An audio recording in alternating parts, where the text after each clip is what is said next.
Hello friends, welcome to best English classes. मैं हूं प्रतीक तंवर और आज हम पढ़ रहे हैं मार्कस नैटन की लिखी पोयम चाइल्डहुड। इस पोयम में पॉइंट ये सोचते हैं कि उन्होंने अपना बचपन खो दिया है, उन्होंने अपना चाइल्डहुड खो दिया है। उन्हें आश्चर्य है उस समय का जब उन्होंने अपनी मासूमियत को खो दिया और उन्हें यह एहसास हुआ कि दुनिया वैसी नहीं है जैसी कि दिखती है। उसे ये याद आ रहा है कि उसके विचार कितने बदल गए हैं और उसे इस बात का एहसास है कि उसके आसपास वाले लोग हिपोक्रेट हैं, पाखंडी हैं। अब वो इस आइडिया पर सेटल डाउन होता है कि उसका बचपन जो है उसने सब कुछ भुला दिया है और अब उसे अपना बचपन वाला मासूम चेहरा भी याद नहीं है। इस पोयम में पॉइंट को बड़ा आश्चर्य हो रहा है कि वो पहले क्या था और अब क्या हो गया है।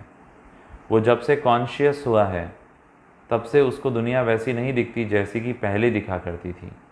उसको अपनी लाइफ के बहुत सारे इंस्टेंसेस याद आते हैं। अब उसे इस बात का एहसास है कि हेल और हेवन जैसी कोई चीज़ इस दुनिया में होती ही नहीं है, ज्योग्राफी में कहीं उनका स्थान ही नहीं है। फिर वो इस बात पर भी बात करता है कि जो एडल्ट्स हैं वो भी जैसे दिखते हैं वैसे नहीं हैं, वो सब हिपोक्रिट्स हैं, पाखंडी हैं। वो बड़ी बड़ी बातें करते हैं, प्रीच करते हैं, उपदेश देते हैं प्यार के बारे में, पर उनके एक्शन ऐसे नहीं हैं। कोई भी इंसान एक पर्टिकुलर पर्सनालिटी का नहीं है। लास्ट स्टैंजा में वो बात करता है बचपन के बारे में। वो कंक्लूड करता है कि वो ऐसी जगहों पे गया है जिन्हें वो भूल चुका है। अब हम इसको देखेंगे line by line. When did my childhood go? Was it the day I ceased to be 11? मेरा बचपन कहाँ गया? क्या उस दिन गया जब मैं 11 साल का हुआ था? Was it the time I realized that hell and heaven could not be found in geography? या ये वो समय था जब मुझे इस बात का एहसास हुआ कि हेल और हेवन नाम की जगह ज्योग्राफी में है ही नहीं।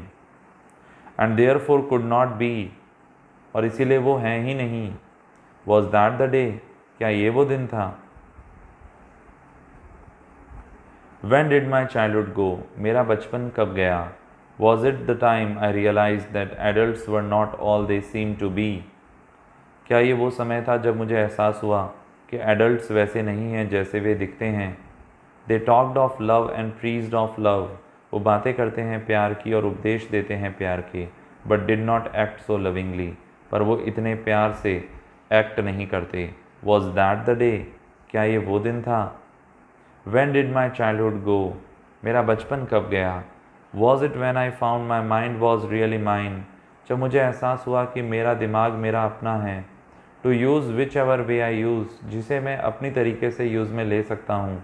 Producing thoughts that were not those of other people, और मैं ऐसे विचार रख सकता हूँ जो कि दूसरों के नहीं हैं, but my own and my mind only, और सिर्फ मेरे हैं और सिर्फ मेरे हैं। Was that the day? क्या वो दिन था जब मेरा बचपन गया? Where did my childhood go? मेरा बचपन कहाँ गया? It went to some forgotten place. वो किसी ऐसी जगह चला गया जिसे अब मैं भूल चुका हूँ। That's hidden in an infant's face. जो कि छुपा हुआ है एक इन्फेंट, एक शिशु के चेहरे में। That's all I know. बस मैं तो यही जानता हूँ। दोस्तों, अगर इसके लिटरेरी डिवाइसेस की बात करूं तो इसमें एक तो रैशनलिज्म देखने को मिलता है। रैशनलिज्म यानी कि प्रैक्टिकल होना। पॉइंट रैशनलाइज कर रहा है कि जब मैं 11 साल का हो गया था तो मुझे सब समझ में आ गया था। ये एक लिटरेरी डिवाइस है।